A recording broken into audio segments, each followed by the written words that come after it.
What's up, guys? Welcome back to the channel. It's time to review the new Lenovo Legion Go S Z2 Go SteamOS edition from Lenovo. This is the purple edition sporting the Z2 Go chip that I reviewed in the white Windows model back in February. And while not very impressive and I couldn't recommend it back then for the price, I actually think this device does a great job with SteamOS on here with this same Z2 Go chip while offering performance a little better than a Steam Deck, often between a Z1 Extreme and a Steam Deck. I think a lot of people would probably be looking at this $599 device versus a $550 OLED Steam Deck potentially. So with that said, let's get into the review, and we're going to take a look at some things when it comes to the likes and dislikes of the device and some game performance and see if it's something that you might be interested in. So let's go ahead and get into the review.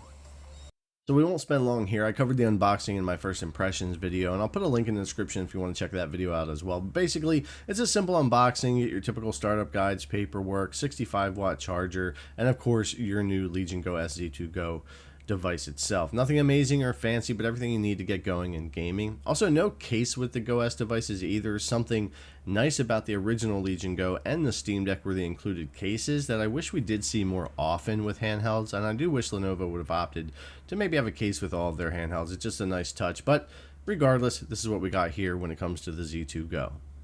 As far as the specs we're dealing with here, the Legion Go S Z2 Go SteamOS models, the purple color device officially licensed with SteamOS from Valve and Lenovo partnership. The Z2 Go APU is based on an older Zen 3 architecture with 4 cores and 8 threads while using the 680M GPU. For the RAM, there's 16 gigabytes of LPDDR5X 400 MHz memory, there's 512 gigabyte PCIe Gen 4 SSD, and a 55.5 watt-hour battery. Couple of front-facing speakers, Wi-Fi 6E, and an 8-inch 1200p IPS 120Hz VRR 500 nit touch screen. We'll take a closer look at all that as we go, but that's basically what we're working with here. Alright, before we get any further, just so we know how the review is going to go here, kind of simplified, similar to my Windows Legion Go S review, I'm just going to break down into the things I liked and disliked about the device for the most part, and now we're going to get into some game performance and final thoughts. So with that said, guys, let's go ahead and get into the rest of the review here for the Z2 Go. Alright, so jumping into some of the likes here, starting off with the device design. The look and feel of the Legion Go S is actually really nice. Lenovo definitely did a great job with the device's overall design, look, and comfort. I spent a lot of hours with the Go S SteamOS model, and in the past few weeks, it's never been an uncomfortable experience. I also really like the look of the device. They did a great job on the aesthetics, in my opinion, and I really like the purple nebula kind of color here that we have, make it stand out for that SteamOS version. The 8-inch screen is a perfect size here and looks great as well. It's almost as bright and as colorful as my Legion Go screen, which does say a lot. It doesn't reach that, but it gets pretty close. I believe it's the same IPS screen as in the MSI Claw 8. There's 2 USB-C ports at the top, which is great as well, and a micro SD card reader at the bottom of the device, hopefully mitigating any of those heat issues we may or may not have with those near the fan vents. It's definitely a great looking device that also feels great to game on. Speaker performance of the Legion Go S is definitely a step up from the original Legion Go speakers. Of course, being front-facing also helps with the volume or the loudness of the speakers when gaming, but overall quality is a bit better as well.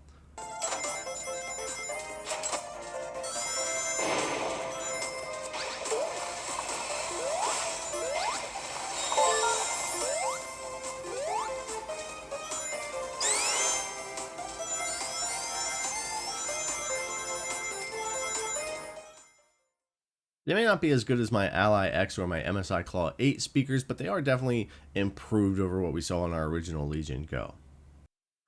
Alright, so next up is really the screen, and we talked about this a little bit in the device's design. Now, it may not be an OLED, but it is a great looking IPS panel that I think is a showcase feature of the Go S Z2 Go SteamOS model here. I love the screen on my MSI Claw 8, and it's the same thing here. 1200p is a great resolution for the 1610 on these devices and allows for some decent 800p gaming as well. VRR works great and is another great feature to have here as well, and there's plenty of brightness and contrast here to make games look great. The screen is definitely not a complaining point for the Go S, rather one of its strong points, probably one of its main strong points when it comes to shopping for this device and maybe looking at it up against a Steam Deck with its smaller screen. I do think that it might be one of the selling points for some people here on the device. Now, everyone will have their own opinion on this and may disagree, but SteamOS is a real strength here for this device, especially the Z2 Go, which is a lower end APU versus something like the Z1 Extreme. It runs much better on SteamOS versus that Windows model that I tested with the same APU. The OS is more snappy and, of course, very easy to use, and game performance is better on the Z2 Go on this SteamOS model versus those Windows models. I also love competition and seeing Valve bring SteamOS to more devices, both licensed and not officially licensed, where we can install it on the older devices. I also don't think we would see what we're seeing with Xbox and Microsoft merging the Windows and Xbox experience for upcoming Windows handhelds and trying to make a big change there. So while SteamOS does have its own limitations, and it definitely has its strengths here as well, it's especially good for these lower powered devices like the Z2 Go, and I think it is a positive or a strength for this device, especially since I reviewed the same setup on Windows and it just wasn't near as good. So those are basically some of the main things I think the device has going for it. The overall feel and look is great. The screen size of 8 inches is a real sweet spot for me, and there's some good thought in the design, like comfort of the device. Besides my gripes about the buttons and triggers, which we're going to get into, and my negatives, I think this is a pretty solid device. It's certainly better than the Z2 Go white Windows model I reviewed, and a much more enjoyable experience. But nothing's ever perfect, so we'll move into some of the things I really don't like about the device, and then we'll jump in to some game performance and final thoughts. Alright, so I'm going to start with my biggest annoyance for this device, honestly, and I've talked about this before with the white Windows model, and it's the same thing for the Z1 Extreme model, and that's because they all use the same triggers, buttons, D-pad, and all that. So while I love the look and feel of this device, I don't care for the triggers and shoulder buttons. It's just a personal preference, but they just don't feel great. The triggers don't seem to have as much travel or feel as good as my other handhelds. The shoulder buttons are very hard to describe, but they don't feel good. They're very clicky in that kind of inexpensive toy kind of feeling way. Think VTech. All the other buttons are fine and get the job done. The D-pad is also has a bit of a budget toy feel to it, if I'm just being honest. As far as those, the joysticks feel good as far as their tension, and I believe they're Hall effect joysticks, but I don't know, the grip part on them, the rubber that's on them, is just very slippery for me compared to all the other handhelds that I use. It just always kind of feels like my thumb's going to slip off. But nothing here that I would think is a deal breaker for a lot of people. I think most would be fine with this stuff, but I use so many different handhelds and I have like 15 of them sitting here now that these things just really stuck out to me. I do typically praise Lenovo's build quality, and I think for $599 overall, this does have nice build quality with a nice screen, but they could have done a lot better when it comes to the shoulder buttons and the D-pad at a minimal, and maybe even those triggers as well, and the gripping on the joysticks. Fan noise might be another complaint for some, but to be fair, when you're using the 25 watt performance mode with Smart Fan, this is actually pretty good, and the fan's really not that bad at all, and no real complaints for that. But if you're going for that 33 watt handheld or 40 watts plugged in, you're certainly going to hear it across the room kick up. It's no kind of problem, issue, or deal breaker for me. I've been used to gaming laptops and these handhelds and stuff for many years, and that's what happens when you're going to push them and the fans have to kick in to really move air. Now, the cooling on this device is great, so I don't have any complaints with that. I'm glad to see that. Same on the Z1 Extreme. The cooling design here is very good, so I don't have any issue with that. But just be aware, if you're playing docked kind of max performance, or you want to push 33 watts handheld or something like that, you're definitely going to notice and hear the fan.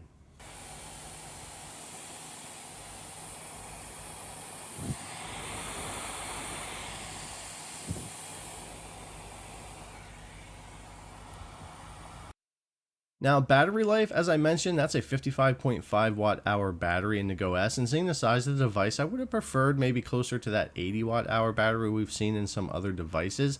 I know this is a more budget entry level Z2 Go chip based off of the older 6800U type architecture, so it's just not as efficient as something like a Z1 Extreme, so it can eat through that battery depending on what you're doing.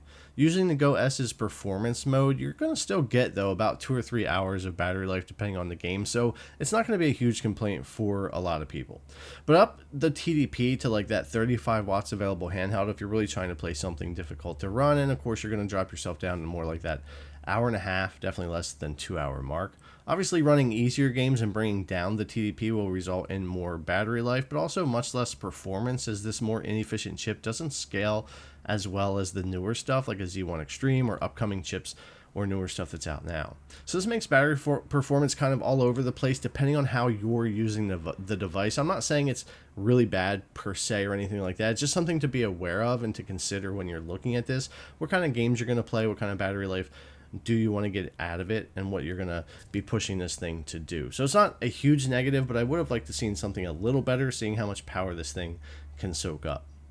One of the final things I'll mention here is the pricing. Now, in the current landscape of prices out there, $599 isn't as bad as it used to be, but the device was originally planned at $499 as far as we know. When it went for pre-orders, when I got mine, it was $549. This is all USD. Then before launch, it went to $599. Besides the great screen for that money, there are some great Z1 Extreme options that pop up out there that you could get and install SteamOS on, and you can get those for $500-600. So it kind of makes it difficult when you're looking for something like this.